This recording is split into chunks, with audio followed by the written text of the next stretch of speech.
As the second hour of a phone call with an old friend draws to a close, I'm stretched out on my bed and watching the dust kaleidoscope through a sunbeam. We're chuckling now, yet a couple of moments back, we were crying. We've both quite recently been expelled through gigantic separations, divorces, as a matter of fact. As I'm swinging my legs like a young person, I'm paying attention to music as unsubtle as hormonal emotional episodes. Tori Amos and the Indigo Girls Morissette, Alanis. Fiona Apple and Taylor Quick and Billie Eilish. Adele. Lord. After that, she was happy. Indeed, it's valid. The music I like is not cool. It's possible that this won't come across as revolutionary confession. What is it about listening to commercial pop music that is so strange? I'm a 40-year-old mom. What do people expect of me? Are these musicians really that irresponsible? By the kind of man I've tended to date and once marry, they certainly wouldn't be considered cool. You know the sort, regardless of whether you've never developed one of your own, the man with flawless taste. Records are owned by the man with impeccable taste. Numerous records. He's most likely in a band, or used to be, and one way or the other you wouldn't grasp their music. He knows the coolest indie rock bands from 2 albums before you ever heard of them, the best jazz standards, recordings that you wouldn't find on Spotify, and he would never, ever listen to a Disney movie soundtrack, much less sing along to it in his car. He never had a melodic venue stage. Is it safe to say that you were joking?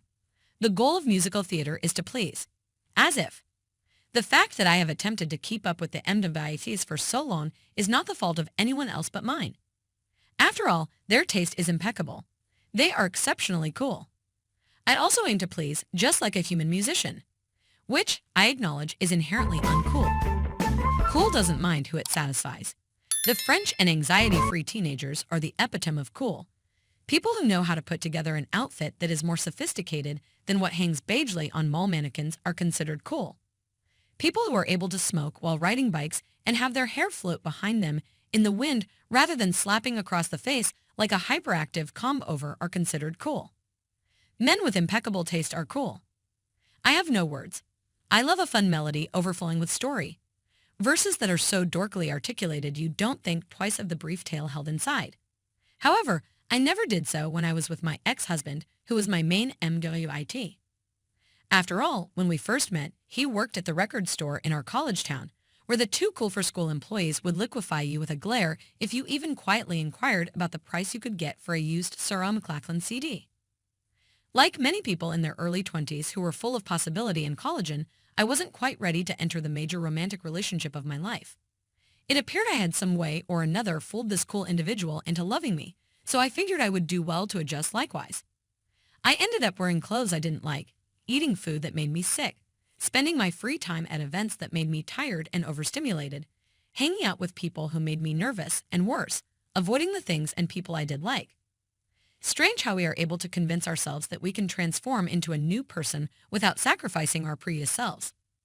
We all make changes to our relationships, and it's often fun to learn about something new that your romantic interest is interested in. It can help us develop as individuals.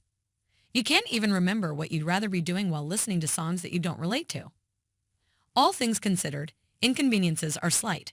However, especially if you've been with that partner for at least a decade, they raise difficult existential questions.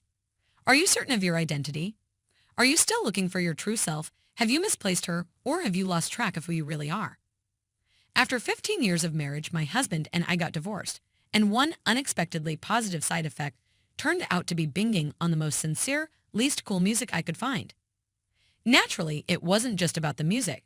Part of it was about how pop music can allow for simple, uncomplicated emotions.